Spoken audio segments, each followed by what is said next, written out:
Hepatitis की वजह से कैसे होता है लिवर खराब। Hello everyone, my self doctor संस्कृति। आज इस वीडियो में हम डिस्कस करेंगे कि हम सभी को पता है हेपेटाइटिस ए बी सी ई, लेकिन एक्चुअली में हेपेटाइटिस की वजह से कैसे हमारा लिवर फेल होता है, कैसे हमें लिवर डिजीज होती है, ये हम जानेंगे इस वीडियो में। अगर हम कलेक्टिवली इस वर्ड को जाने, hepatitis, hepat means liver and itis means inflammation, यानी लीवर का inflammation, that is known as hepatitis.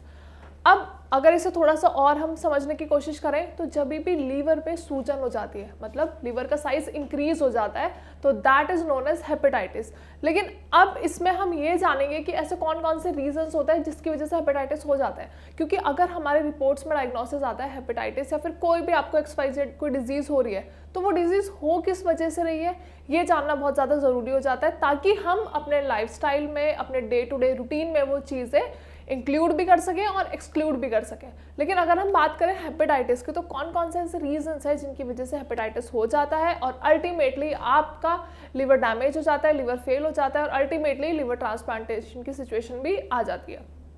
सबसे पहले अगर हम बात करते हैं, दैट इज विल्सन डिजीज, जो एक बहुत ज़्यादा कॉमन कॉज कह लीजिए लिवर डिजीज का है, दैट इज विल्सन डिजीज। इसमें क्या होता है, कॉपर का अमाउंट बहुत ज़्यादा आपके लिवर पे एक्यूमुलेट हो जाता है, और जब बहुत सारा कॉपर का अमाउंट हमारे लिवर पे एक्यूमुलेट हो जाता है तो that results into Wilson disease, जो धीरे धीरे आपके लिवर को डैमेज करना शुरू कर देती है और आपका लिवर फेलियर की कंडीशन में पहुंच जाता है।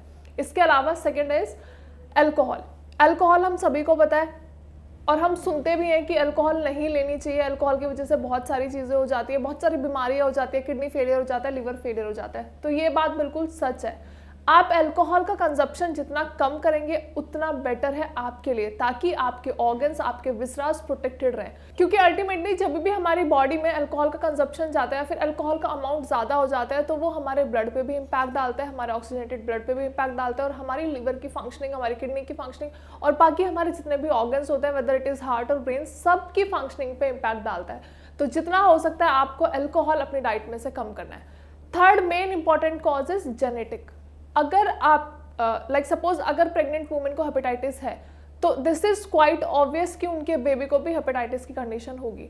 यही होता है एक जेनेटिक डिसऑर्डर, मतलब अगर मम्मा को है तो उनके बेबीज को भी हेपेटाइटिस की प्रॉब्लम होगी। लेकिन हाँ, इनिशियली अगर हम डिटेक्ट कर लेते हैं कि बेबी को हेपेटाइटिस है, तो वो हम बहुत जल्दी क्योर कर सकते हैं, उसका ट्रीटमेंट हो सकता है। लेकिन अगर प्रिकॉशंस के दौरान अगर हम बात करते हैं, तो बहुत ज़्यादा ज़रूरी है कि अगर अर्ली स्टेज में आपका हेपेटाइटिस डिटेक्ट हो जाता है, आपको सिम्टम्स ऐसे समझ में आ जाता है, तो ट्रीटमेंट बहुत जल्दी शुरू कर देना है। अब अगर हम बात करें ट्रीटमेंट की, तो treatment go for Ayurvedic medicine, क्योंकि आयुर्वेदिक मेडिसिन बहुत ज़्यादा हेल्प करती हैं आपके जितना भी डिसऑर्डर है, जो भी डिजीज़ है, उनको नेचुरली हील अप करने की, उनको नेचुरली बूस्ट अप करने की, और बॉडी आपकी नेचुरल वे में बूस्ट अप हो जाती है। धीरे धीरे ग्रेजुअली आपको रिजल्ट्स दिखने शुरू हो जाते हैं। अब अगर हम बात करें और कौन कौन से ऐसे रीजंस हैं, तो सबसे इंपॉर्टेंट रीजन है वायरल और बैक्टीरियल इन्फेक्शन। हमारी बॉडी में बहुत बार वायरल और बैक्टीरियल इन्फेक्शन होता है, जो टाइम के साथ मेडिसिन के साथ सप्रेस हो जाता है। लेकिन अगर समहाउ कुछ वायरस या फिर बैक्टीरिया आपकी बॉडी में अपना घर बना लेते हैं, मतलब वहीं पे अपना स्टोरेज हाउस क्रिएट कर लेते हैं, तो अल्टीमेटली कुछ टाइम के बाद धीरे धीरे ग्रेजुअली वो बॉडी के इम्यून सिस्टम को हैम्पर करना शुरू कर देते हैं और बॉडी की मेटाबॉलिक एक्टिविटीज़ को डिस्ट्रॉय करना शुरू कर देते हैं। और एक स्टेज ऐसी आती है जहाँ बॉडी की अपनी इम्यूनिटी अपने ऑर्गन्स को, अपने ब्लड लेवल्स को गिराना शुरू कर देती है और बॉडी में बहुत ही ज़्यादा वर्सन इफेक्ट देखने को मिलता है। सबसे इम्पॉर्टेंट जो कॉज है, दैट इज जॉन्डिस। अगर हम जॉन्डिस को ध्यान से समझे, तो जॉन्डिस क्या होता है, पीलिया, लिवर की सबसे बड़ी बीमारी जो है जॉन्डिस। उसकी वजह से क्या होता है, आपकी बॉडी में येलोइश पिगमेंटेशन हो जाती है, आपके आईज, आपके नेल्स ब्रिटल हो जाते हैं और दिखता है आपको वहाँ पे हल्का हल्का येलोइश पिगमेंटेशन आपको देखने को मिलती है। ये सारे कुछ ऐसे कॉजेज हैं जिनकी वजह से हमारा लिवर डैमेज होता है और हमें हेपेटाइटिस की प्रॉब्लम हो जाती है। अब आपको डायग्नोस हो चुका है कि आपको हेपेटाइटिस है, अब वो आपके लिवर पे कैसे इम्पैक्ट डाल रहा है। हेपेटाइटिस की प्रॉब्लम है, whether it is bacterial infection, viral infection, उसके बाद क्या हो रहा है, वो धीरे धीरे हमारे लिवर पे लोड बढ़ा रहा है। ऑलरेडी लिवर अपनी फंक्शनिंग ढंग से नहीं कर पा रहा है बिकॉज ऑफ हेपेटाइटिस।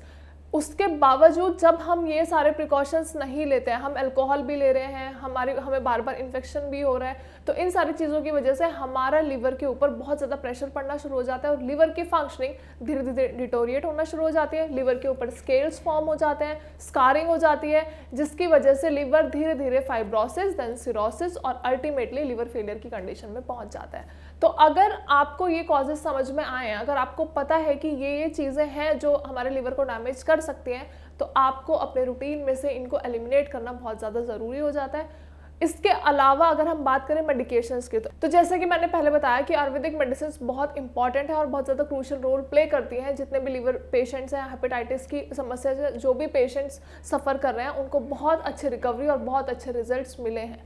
अगर वीडियो के रिगार्डिंग कोई भी क्वेरी है, या फिर आप हेपेटाइटिस से रिगार्डिंग कोई प्रॉब्लम फेस कर रहे हैं, या फिर आप लीवर पेशेंट्स हैं, तो you can just directly call us on the number given below, या फिर कमेंट सेक्शंस में भी अपनी क्वेरी मेंशन कर सकते हैं। इसके साथ साथ आप अपनी रिपोर्ट्स भी हमारे डॉक्टर्स के साथ शेयर कर सकते हैं, ताकि आपकी बेस्ट डायग्नोसिस हो सके, उसके बाद आपकी best medicine as well as diet plan and exercises सब कुछ बहुत अच्छे से प्लान हो सके। Thank you so much.